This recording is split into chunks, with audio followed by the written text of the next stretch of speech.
அனைவருக்கும் வணக்கம். இப்ப நம்ம பார்த்தோன்னு வச்சுக்கோங்களேன், நிறைய பேர் சொல்லுவாங்க, அப்பா எனக்கு உங்களை தெரியும், வாங்க உங்களுக்கு நான் வேலை வாங்கி தரேன் அப்படின்னு சொல்றாங்க. அல்லது நம்மகிட்டயே வந்து எனக்கு ஒரு அவசரம், பணம் கொடுங்க, 1 லட்சம் கொடுங்க, 2 லட்சம் கொடுங்க அப்படின்னு சொல்லி வாங்கிட்டு போவாங்க. வாங்கிட்டு போனவங்க என்ன பண்ணுவாங்க, ஏமாத்திடுவாங்க, தரவே மாட்டாங்க. கேட்டா வம்பு வழக்கு சண்டை வரும். அது மாதிரி இருக்கவங்க எல்லாம் எங்க போறீங்கன்னா, திண்டுக்கல் போற வழியில தாடி கொம்புன்னு இருக்கு. அங்க வந்து சவுந்தரராஜ பெருமாள் இருக்கார். அந்த பெருமாள் கோவில்ல போனீங்கன்னா காத்தவராய அர்ஜுனன் சொல்லக்கூடிய ஒரு கடவுள் இருக்கார்.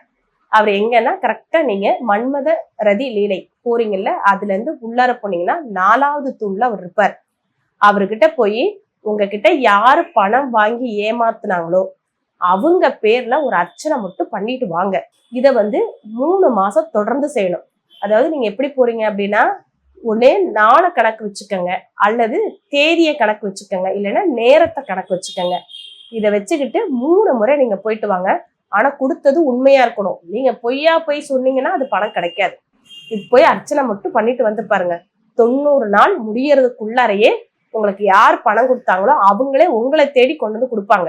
ஏன்னா அரசியல்வாதி கிட்ட கொடுத்த பணமே ரெக்கவர் ஆகி வந்திருக்கு. சரிங்களா? என்னைக்கா அரசியல்வாதிகிட்ட கொடுத்த பணம் வராம இருந்திருக்குங்களா? வரவே வராது.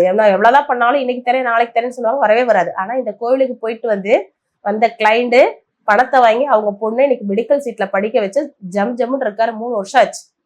இதை உங்களுக்கும் சொல்றேன், நீங்களும் செஞ்சு பாருங்க. உங்க வாழ்க்கையில சந்தோஷமா மகிழ்ச்சியோட வாழ வாழ்த்துக்கள்.